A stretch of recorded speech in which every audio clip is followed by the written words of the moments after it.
আসসালামু আলাইকুম। আমি এখন আছি ফ্রান্সের রাজধানী প্যারিসে। তো এই যে দেখেন প্যারিসে তীব্র যানজট, ট্রাফিক নিরাপদ ব্যবস্থা ভেঙে পড়েছে বললেই চলে। এখানে হচ্ছে যে বাংলাদেশের মতো সিচুয়েশন যেটা আমরা লক্ষ্য করলাম।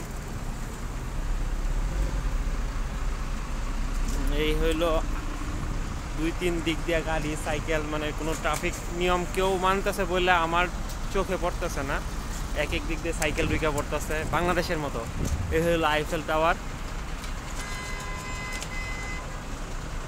যেটা আমরা আসলে ফিনল্যান্ডে কখনোই কল্পনাও করতে পারি না, যে গাড়ি হর্ন, তারপরে কেউ এখানে কেউ নিয়মের কোনো তোয়াক্কাই করতেছে না, যেটা আসলে খুবই হতাশাজনক মনে হলো ফ্রান্সে আসার পরে।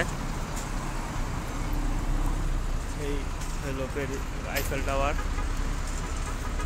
আইফেল টাওয়ারের সামনের দৃশ্যটাই হলো এটা।